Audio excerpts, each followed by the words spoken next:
Voilà, bonjour. On est très heureux avec Eric Poussard de vous présenter dans cette vidéo le parcours gestion du stress en temps de crise. On va commencer par se présenter avant d'attaquer ce webinaire. Bonjour, donc je m'appelle Éric Poussard, je suis sophrologue certifié, également préparateur mental du sport depuis un peu plus de 5 ans et j'accompagne également en préparation mentale les cadres, dirigeants d'entreprises et managers. Et le stress, la gestion du stress en particulier étant des sujets qui sont vraiment très récurrents dans les accompagnements que je propose. Mais aujourd'hui, je suis ravi de vraiment pouvoir vous présenter ce sujet plus en détail. Voilà, merci Eric. Et Arnaud Dubénet, moi je suis le fondateur d'Autantim, qui est une société de conseil en management qui propose donc de développer la performance collective et le potentiel individuel donc auprès des cadres, des dirigeants, des entreprises.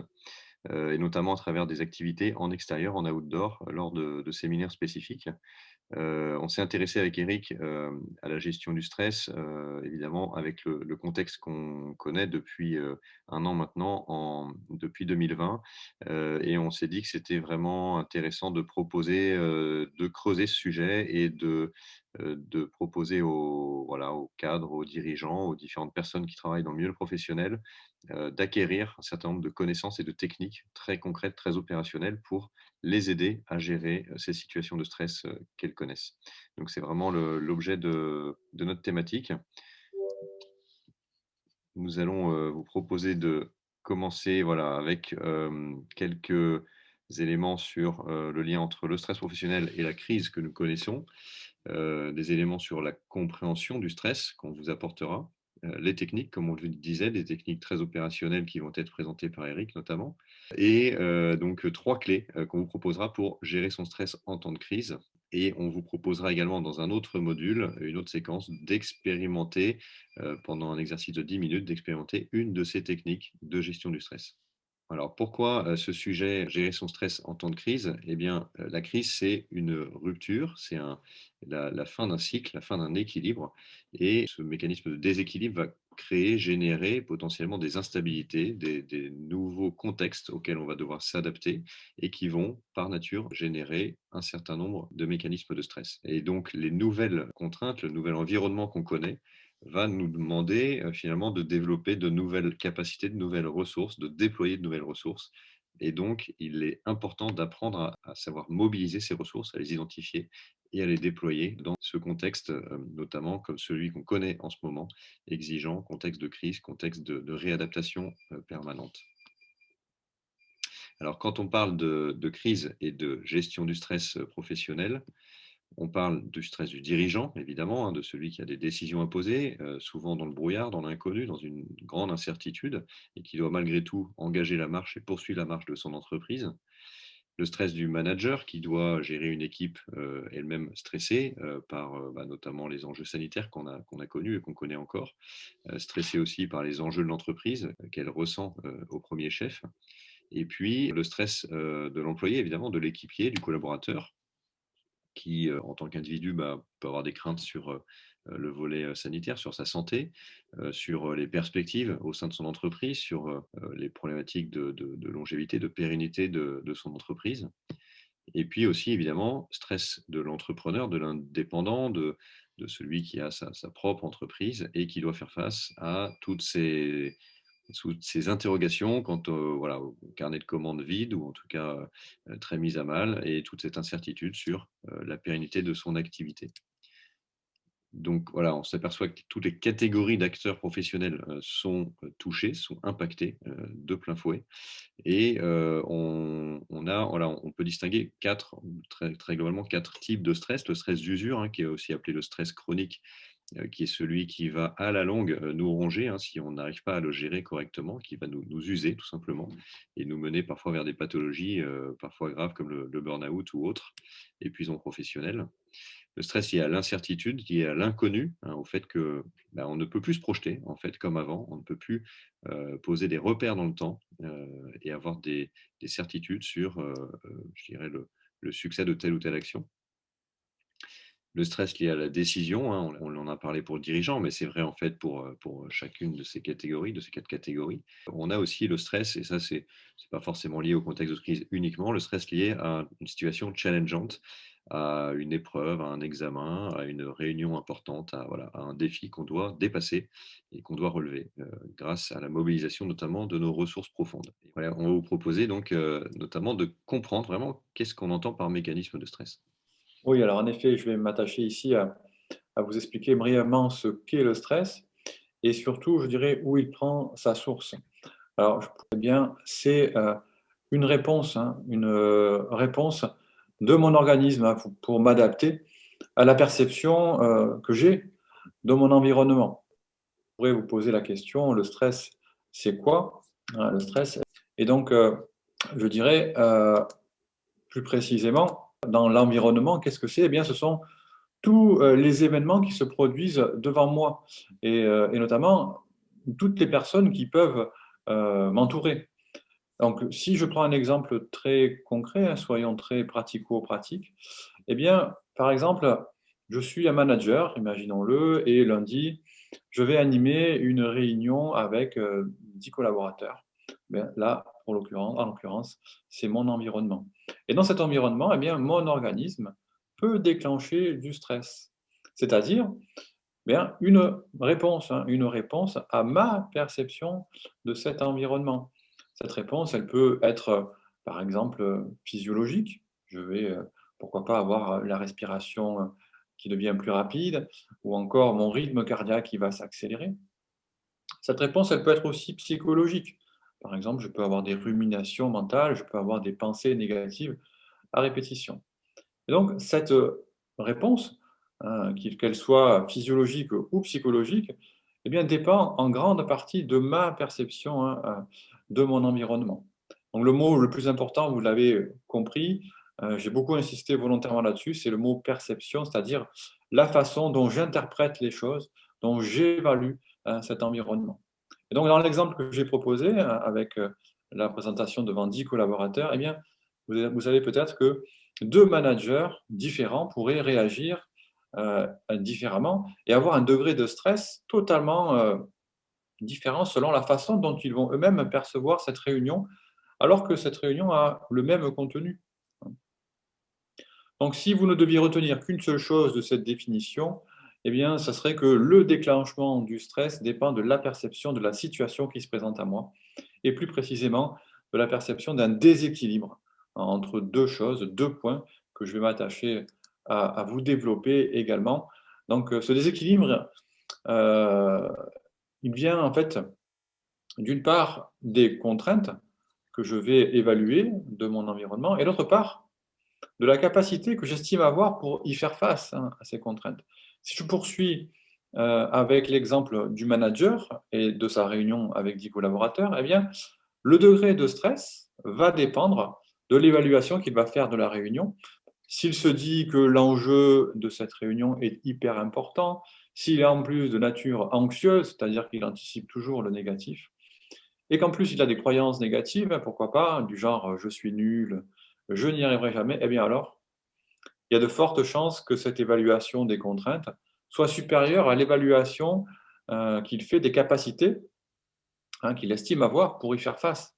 Et donc en conséquence, eh bien, je vais être un manager stressé, en l'occurrence, dans cette circonstance, qui va perdre en lucidité et qui va perdre en efficacité. Donc, cette illustration montre qu'il est possible d'agir sur le stress eh bien, de deux manières. D'une part, en réduisant la perception de mes contraintes, c'est-à-dire que pour le manager en question, eh bien, il va falloir faire évoluer sa perception de la situation, notamment apprendre à relativiser l'enjeu, à modifier son filtre anxieux, c'est-à-dire à anticiper positivement les choses à venir, à se défaire de ses croyances erronées, etc. Et la deuxième action, hein, ça va être d'améliorer la perception de ses capacités, c'est-à-dire de ses habiletés mentales, hein, c'est-à-dire être capable précisément d'adopter un discours interne positif, de développer sa confiance en soi, ou encore accepter de ne pas tout contrôler, hein, de lâcher prise. Le but, vous l'avez certainement compris dans ces explications, eh bien, c'est de faire pencher la balance pour rester en permanence dans un niveau d'activation qui soit optimal, c'est-à-dire un niveau de stress qui va rester stimulant, qui va être une source de motivation, d'action positive, et non pas dans un stress trop élevé qui deviendrait à ce moment-là inhibiteur de compétences, qui va altérer les capacités professionnelles. Et donc, si j'ai insisté sur le mot perception, hein, c'est pas au hasard, hein, c'est parce que vraiment, ce que j'aimerais que vous compreniez bien, c'est que la porte d'entrée du stress, ce sont les pensées. Et donc, pour gérer le stress, eh bien, il est fondamental d'agir sur les pensées et la conscience que l'on a de soi, des autres et du monde dans lequel nous vivons et qui nous entoure. Donc, je propose maintenant à Arnaud, eh bien, de nous expliquer comment travailler sur les perceptions, et puis à mon tour, je vous expliquerai comment le gérer encore plus efficacement. Et merci Eric. Effectivement, le mot perception est un mot-clé hein, dans cette approche sur le stress. On va pouvoir faire un petit focus sur justement comment travailler sur ses propres perceptions, sur l'anticipation de ces échéances, de ce contexte qu'on va connaître qui est challengeant et qui génère du stress. On va vous parler notamment de biais cognitifs. Les biais cognitifs, c'est finalement une distorsion de la perception, une façon de percevoir et d'analyser les choses de façon biaisée. Nous sommes tous concernés par un certain nombre de biais il est intéressant effectivement de les identifier, de les connaître pour essayer d'en limiter l'impact sur nos vies quotidiennes et la façon dont on vit, dont on anticipe les choses. Je vous en propose trois ce matin.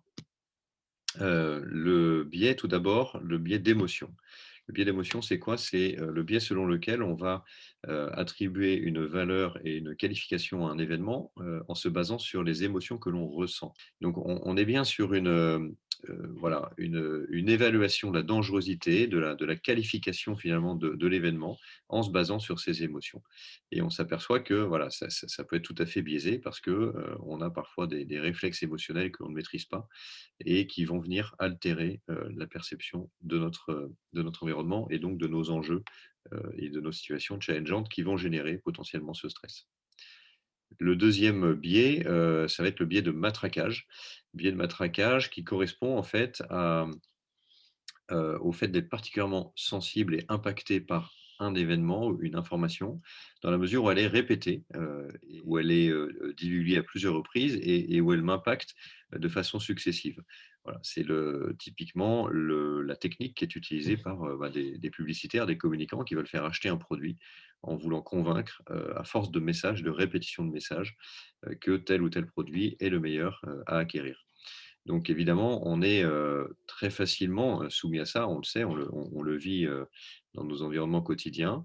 On a eu en 2020 effectivement potentiellement une forte exposition à ce biais-là si on était branché à différents médias, à de multiples médias qui nous divulguaient de nombreuses informations, souvent anxiogènes, sur la situation. Et donc si on est extrêmement branché sous perfusion d'informations similaires, qui plus est anxiogènes, on va effectivement être particulièrement impacté par le niveau de stress de la situation. Alors qu'objectivement, la situation est peut-être plus neutre qu'elle n'y paraît.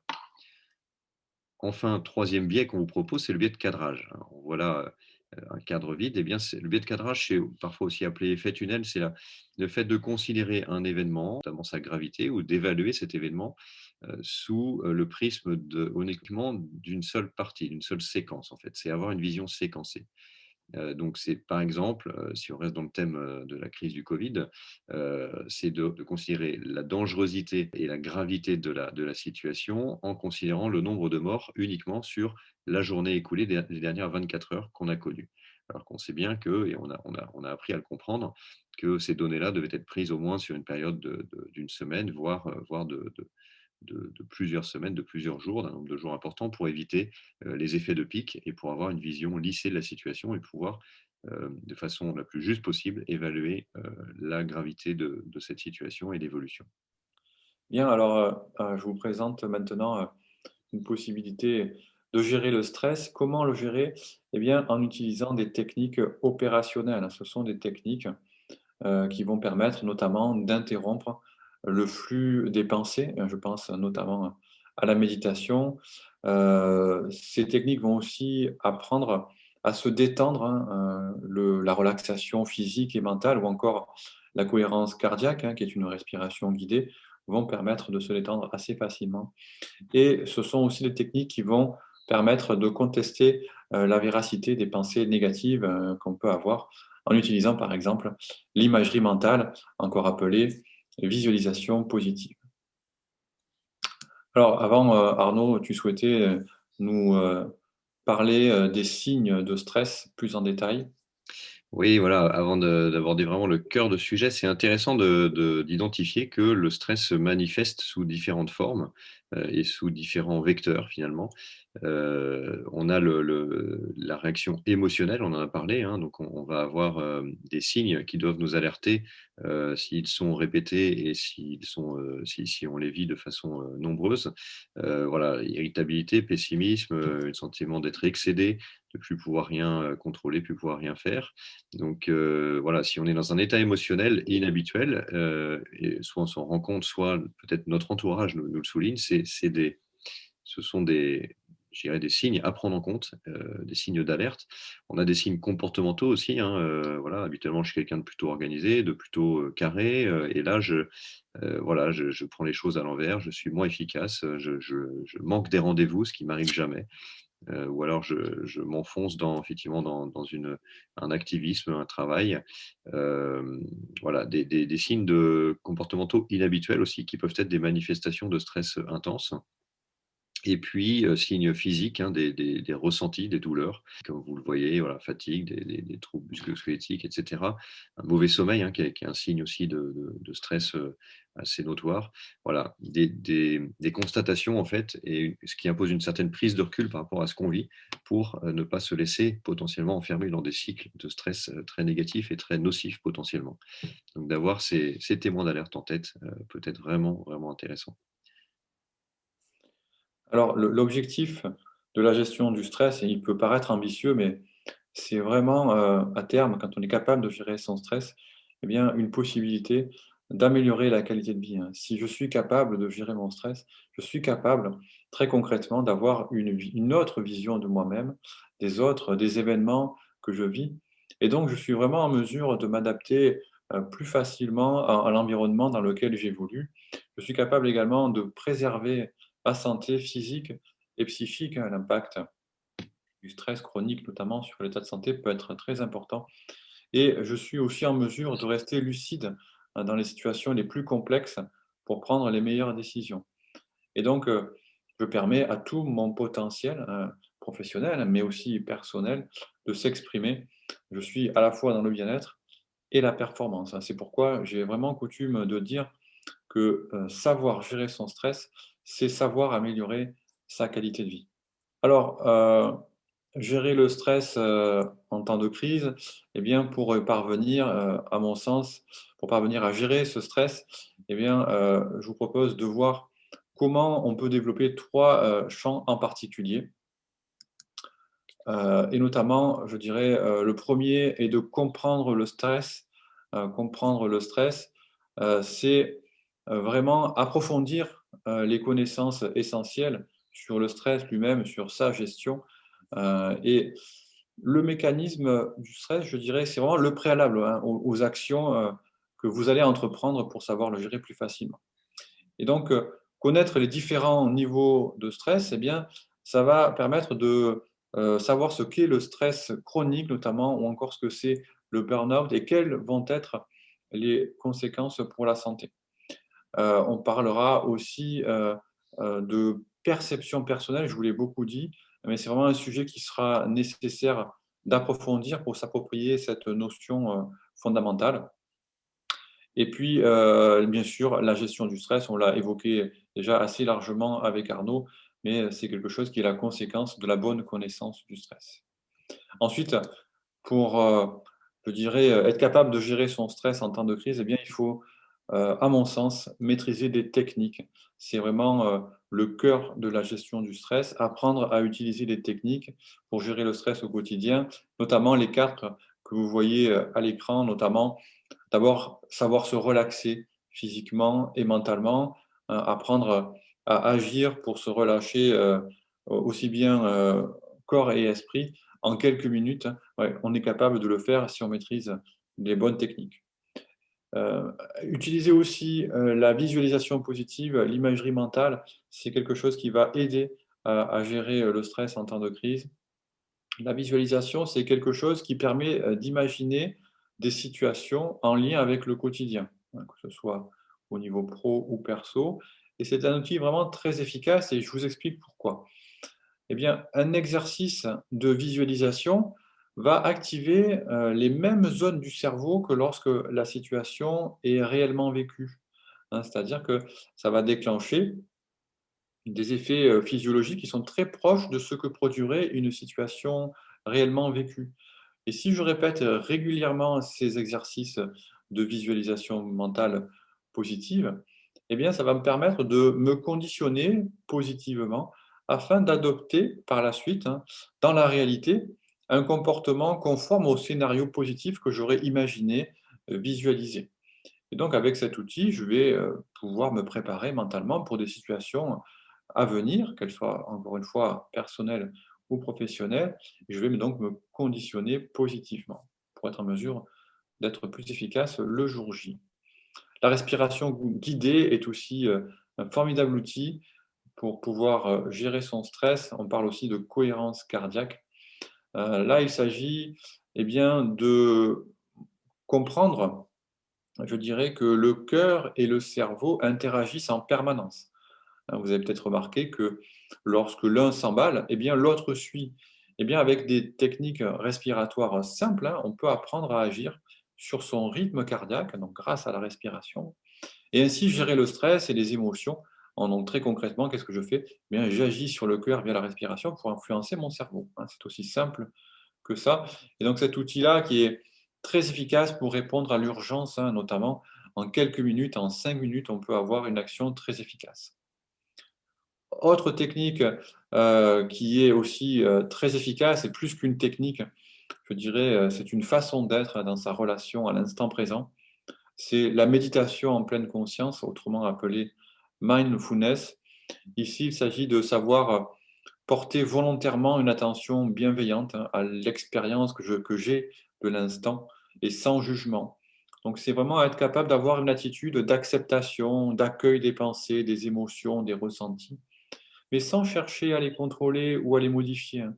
Donc contrairement, à la visualisation, pardon, que j'ai évoquée précédemment, où l'on essaie de transformer, un état de tension, par exemple, en un état de détente grâce à l'imagination positive d'une situation. Ici, méditer, c'est autre chose, hein. C'est, être assis, les yeux fermés, observer, par exemple, son état de stress sans essayer de le transformer. Un peu comme si on lui souhaitait la bienvenue plutôt que d'essayer de l'évacuer. Donc vous voyez qu'à travers des techniques, 4 techniques, simples que je vous propose, hein, dans le quotidien, professionnel, mais qui peut avoir aussi des conséquences sur votre quotidien personnel, eh bien ces techniques vont vous aider à gérer efficacement le stress. Alors ce qu'il est important aussi de faire pour pouvoir gérer son stress au mieux et notamment en temps de crise, c'est, également de savoir le piloter, hein, avoir une approche très personnalisée de sa gestion du stress. Ce qui est valable pour moi n'est pas forcément valable pour quelqu'un d'autre. Donc il est important aussi de connaître, en plus des techniques, tout ce qui peut avoir un impact positif sur, cette gestion-là et notamment sur, l'hygiène de vie. Je parle ici, du sommeil, de l'alimentation, des activités sportives qui peuvent avoir un impact positif sur, la gestion du stress, l'utilisation des techniques, bien entendu, et sur la personnalisation, en bien connaître son fonctionnement, c'est être capable d'agir de façon plus efficace sur sa gestion du stress. Arnaud, tu souhaites peut-être dire un mot sur, le collectif comme ressource pour le pilotage de la gestion du stress? Oui, voilà, ça fait partie, d'une des clés, qu'on va vous proposer. La force du collectif, dans la gestion du stress, c'est effectivement, lorsqu'on est dans une situation critique ou une situation, de challenge ou une situation d'usure, le meilleur remède ou le meilleur appui finalement, c'est, de ne pas rester seul et de vivre ça en équipe, en collectif et de savoir s'appuyer et accepter de s'appuyer sur les autres. À l'image d'une équipe, de sport collectif, hein, de rugby ou autre, qui va, finalement ne rien parvenir à faire seul et qui va réussir à remporter le match, à remporter la victoire uniquement finalement grâce à cette fluidité, cette cohésion qui existe entre eux. La deuxième clé, hein, qui est au centre, c'est la clé de la confiance, et notamment de la confiance en soi. On parlait beaucoup de faire appel à ses ressources, à son potentiel interne, à ses expériences réussies aussi passées pour faire face à des situations challengeantes. À la base, effectivement, c'est de développer cette confiance en soi et de cette certitude qu'on a acquis beaucoup d'expériences déjà, quelle que soit une situation, pour faire face à ce qui nous attend. Et donc confiance en soi qu'on peut développer soi, avec un travail de développement personnel en fait et de relecture de ce qu'on a pu faire, succès comme échec, et aussi confiance en soi confirmée par les autres en fait, encore une fois par le regard des autres, par l'accompagnement, alors que ce soit quelqu'un de notre entourage très proche ou que ce soit quelqu'un dont c'est le métier davantage, un consultant, un psychologue, un coach, un sophrologue ou qui que ce soit qui va avoir cette expertise pour éclairer la personne sur ses capacités profondes à faire face à son challenge. Et puis, une dimension aussi de l'acceptation finalement, à l'image de cette personne qui va faire un saut dans le vide, et bien d'accepter que, notamment dans les périodes d'incertitude, de crise, et là on rejoint le contexte actuel, et bien que la donnée de base, c'est qu'on ne peut plus projeter, comme avant, de repères, de planification. Le moyen terme est totalement obscur et nuageux, et donc d'accepter ce postulat et cet impératif d'évoluer dans cet environnement qui est incertain, qui est mouvant, sur lequel on a finalement que peu de prise. Et donc ça nous ramène à deux démarches. La première, c'est de consolider le court terme, voilà, d'avoir une démarche très ferme dans le court terme, de se poser des objectifs très concrets, très atteignables, très mesurables, et qui vont nous permettre de gagner en confiance jour après jour, et de traverser cette période d'inconnu.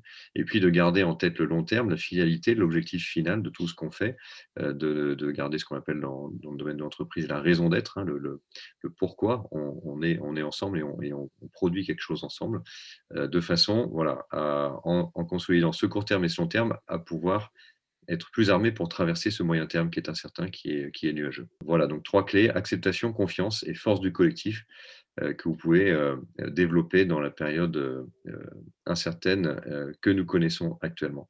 Voilà, si vous souhaitez aller plus loin sur ces items de gestion de crise, sur ces capacités, ces compétences de gestion de stress, pardon, eh bien, on vous propose, comme on l'a déjà un petit peu brossé, hein, pendant ce briefing, on vous propose donc un parcours qui est calibré sur 8 heures. Une première étape sur la compréhension du stress, que vous voyez sur votre gauche, 2 heures. Une deuxième étape sur l'acquisition et la mise en pratique de ces réelles compétences et ces techniques de gestion du stress, donc la visualisation positive, la relaxation, la méditation et la cohérence cardiaque. Et puis un dernier module de 2 heures sur finalement comment mettre en œuvre, mettre en place, faire prendre corps ces techniques dans votre quotidien, dans votre vie professionnelle et pourquoi pas personnelle également. Donc sur un module de 2 heures. Les modalités sont en distanciel. Alors à la fois, il y a des enseignements sur plateforme e-learning et à la fois sur des classes virtuelles, et voir pourquoi pas, lorsque les situations pourra nous permettre de nouveau, pourquoi pas aussi reprendre des classes animées en présentiel, parce qu'évidemment, ça présente un intérêt, notamment pour ces sujets-là. Ça, c'est le parcours type de formation calibré sur 8 heures qu'on a conçu avec Eric. Il est également, selon vos besoins, possible d'aller creuser, investiguer telle ou telle technique, par exemple de relaxation ou de gestion du stress, en fonction de vos besoins, en fait, parce que vous avez compris qu'elle répondait particulièrement à tel ou tel enjeu, tel ou tel besoin de gestion du stress. Donc ça, on est évidemment à votre écoute là-dessus, si vous souhaitez aller travailler tel ou tel axe, pourquoi pas sur des modules beaucoup plus sur mesure, plus courts ou plus longs selon vos enjeux et vos besoins. Voilà, si vous avez des interrogations, des questions suite à ce briefing-là de quelques 30 minutes qu'on vous a délivré, eh bien, on est évidemment à votre disposition. Vous aurez les coordonnées sur cette slide pour nous adresser effectivement vos interrogations, vos études de projet, vos questions, vos demandes de précision sur tout ce qu'on a pu évoquer. On sera très heureux avec Eric de vous répondre. Voilà, on espère que cette présentation vous a plu. Un grand merci pour votre attention et n'hésitez pas à revenir vers nous pour toute question. Merci, bonne journée. Merci, au revoir.